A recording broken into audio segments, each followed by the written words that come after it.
All right, so we're going to look at another attacking series from side control. This works in the gi, works in no gi.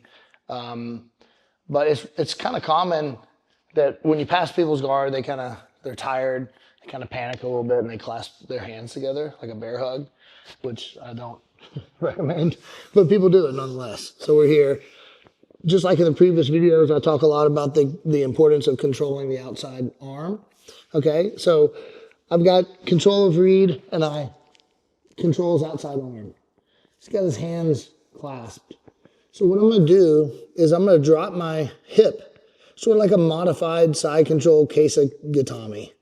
Okay, but I'm not, let go of the arms real quick. I'm not going to slide my knee up the body like we would traditionally. I'm trying to control his hips. So I sort of keep my knee in the same spot, and I'm going to push his face, like framing on his face, as I just drop my hip like this. Okay? So I'm here. He's clasping on. I control, frame out his face, and I just sag my hip here. This gives you really good control of the hips. From here, I'm going to start to arch my back to push his grip break. Boom. As soon as I feel that, I'm going to replace my hand with my foot. And I want it to be flat. Okay, so I pull his head, and I step over. I have his near side arm, so I grab my own butt and put my hips forward. He taps. Okay? Now I gable grip. I'm going to try to scoop up with the wrist to this elbow. I'm here. I look over the shoulder to the feet. Apply pressure with the head and pull the opposite direction with the hands. All right? Side control. He clasps his hands together. I drop my hip as I frame his face. I'm controlling the outside arm the entire time. Drop my hip, step over, grab my own hip, gable grip. All right?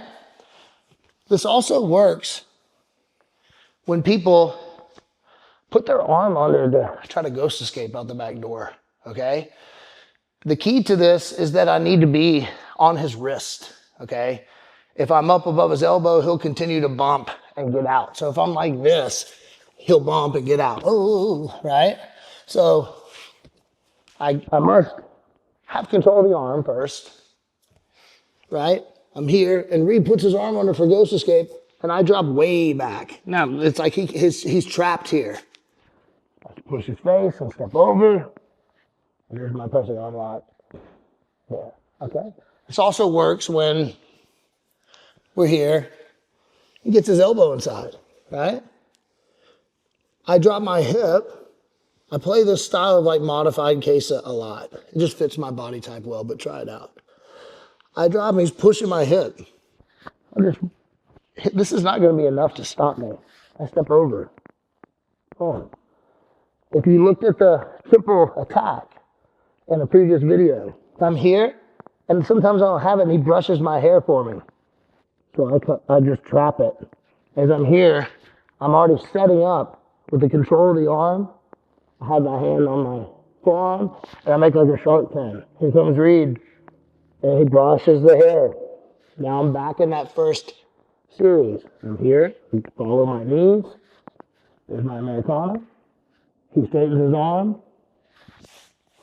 I follow it. Press an arm lock. He goes thumb down. Scoop. Elbow to the mat. Switch your base. And there's your kimura.